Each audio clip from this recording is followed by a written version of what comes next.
My name is John Nunn, and I was a Metropolitan Police officer from 1958 for 30 years. I was born in Haverhill in Suffolk, and I went to London to join the police. My father and his brother owned a farm which grew willow for weaving. I had a cousin who was in the military police and went to London, and I wanted to do the same thing. I became a cadet, and in 1957 I worked in traffic. I worked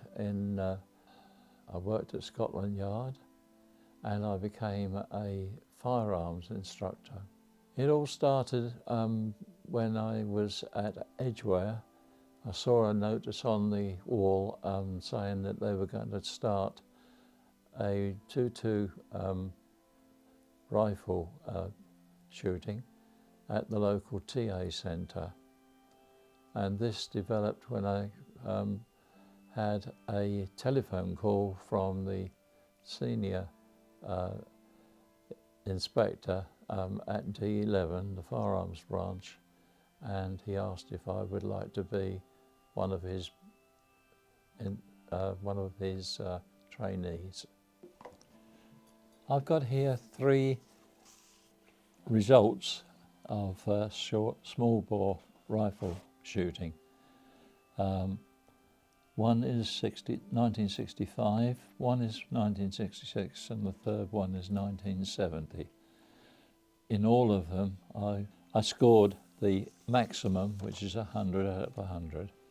And here I have a target as an example of shooting at 50 yards. The shooting club I did until I joined D11. Operation Nimrod aimed at freeing 26 hostages, given the go-ahead by the Prime Minister Margaret Thatcher.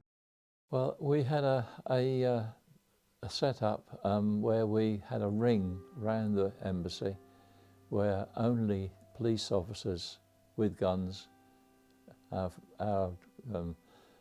unit, and we dealt the day.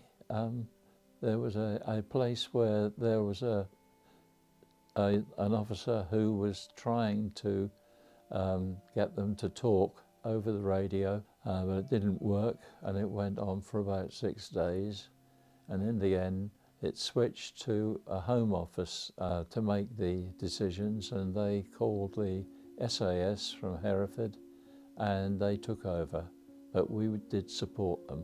Well, we were locked. We were in a large house 2 doors down from the embassy.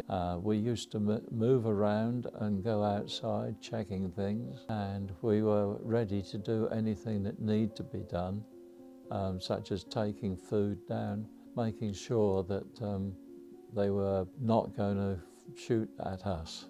Yes, while we were at the embassy, I carried my Browning 9mm pistol, self-loader, and the rest of my friends and other people in the unit were the same. We used to do a lot of recce, boring very, very small holes through walls so we could see into the other rooms.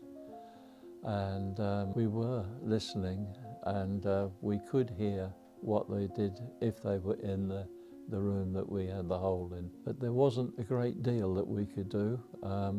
As I said earlier, there was an officer who was a senior officer, and he kept talking to them. But all of my unit was involved, all the instructors, and there were at that time about 20 of us. Half worked day and half worked night.